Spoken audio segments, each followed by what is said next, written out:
আল্লাহু আকবার। সেজন্য আমার নবীর সব কথা আমরা মানব। নবী কখনো টাকনুর নিচে কাপড় পরেন নেই, আমরাও পরবো না। তিন ব্যক্তির সাথে আল্লাহ কথা বলবেন না, পরিশুদ্ধ করবেন না, উল্টিয়ে নিয়ে জাহান্নামে ফেলে দেওয়া হবে।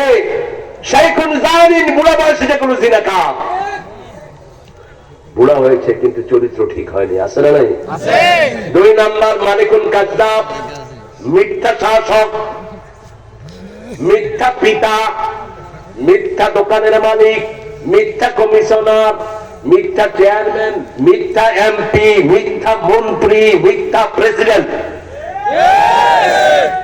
মালিকুন কাযযাব, মিথ্যা কথা বলে।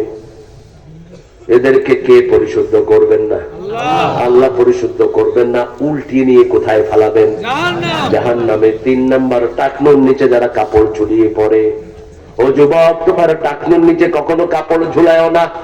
এটা শারীরিক দিক থেকেও যৌবনকে শেষ করে দেয়। যেখানে মানুষের ক্ষতি সেখানে শরীয়ত দিয়েছেন কে? যেমন আল্লাহ বলেছেন, আয-যানিয়াতু ওয়াজ-যানি ফাজলিদু কুল্লা ওয়াহিদিন মিনহুমা মিআতা জালদা। জিনাকার পুরুষ হোক নারী হোক 100 বেত্রাঘাত করো। কয়শ? 100। কেন? কারণ জিনা আছে যেখানে এইডস আছে সেখানে, জিনা আছে যেখানে জীবন শেষ। ইযা ফাশাজ জিনা ফাশাল মাউত। যখন জিনা ছড়িয়ে পড়ে মৃত্যু বেড়ে যায়। প্রতিদিন মৃত্যু সংবাদ আছে না নাই? আছে না নাই? আগে তো এত মৃত্যু সংবাদ আসতো না।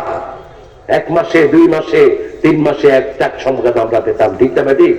আর এখন প্রতিদিন সকালবেলায় একটি শোক সংবাদ, একটি শোক সংবাদ। কেন এরকম হয়েছে? কারণ জিনা ব্যভিচার বেড়েছে। চোখের জিনা বেশি না কম? মোবাইল তাকালেই কি কিসের টিকটকারে লিখবক? আপনার মেয়ের খবর আপনি রাখেন। আপনার মেয়ে ধ্বংস হয়ে যাচ্ছে, আপনার ছেলে ধ্বংস হয়ে যাচ্ছে। প্রাইভেটের নামে কোথায় যায় খবর নেন। ফেসবুক, ইন্টারনেট এগুলো দিবেন না ছোট বাচ্চাকে। আজকে সব পড়া স্কুলের মোবাইল কেন্দ্রিক।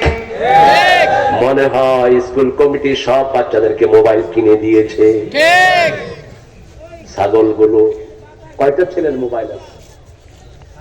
একটা